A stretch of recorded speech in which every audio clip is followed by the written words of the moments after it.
नमस्कार दोस्तों, आज हम बात करेंगे भारत का सबसे युवा शहीद क्रांतिकारी खुदीराम बोस के बारे में।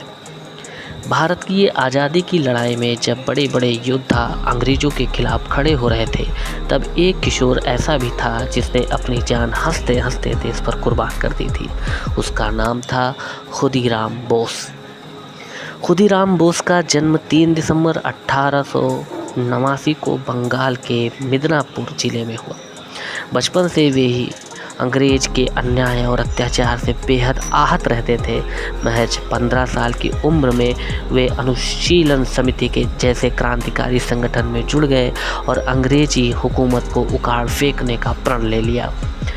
16 से 17 साल की उम्र तक आते आते खुदीराम ने कई क्रांतिकारी कार्यवाहियों में हिस्सा लिया।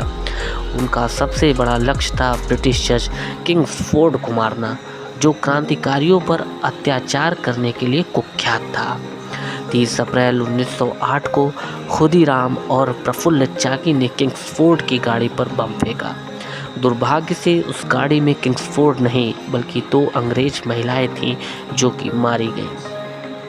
इस घटना के बाद अंग्रेज़ों ने पूरे इलाके की घेराबंदी कर दी। खुदीराम को पकड़ा गया, उन पर मुकदमा चला और उन्हें फांसी की सज़ा सुनाई गई। उस समय वे सिर्फ 18 साल के थे।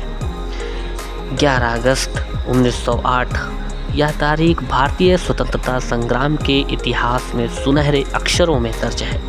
खुदीराम बोस को हंसते हंसते फांसी के फंदे पर झूलते हुए देखा गया। उनके चेहरे पर डर नहीं बल्कि गर्व और मुस्कान थी।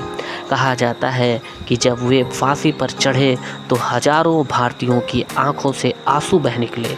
खुदीराम बन गए भारत के सबसे युवा शहीद। आज़ादी के इस पथ पर 18 वर्ष की उम्र में अपने प्राणों की आहुति देने वाले खुदीराम बोस हमें यह सिखाते हैं कि देश प्रेम उम्र का मोहताज नहीं होता। वह हर उस दिल में जन्म ले सकता है जो अन्याय के खिलाफ खड़ा होना चाहता है। सत सत नमन खुदीराम बोस। वो हंसते हंसते शहीद हुए और अमर हो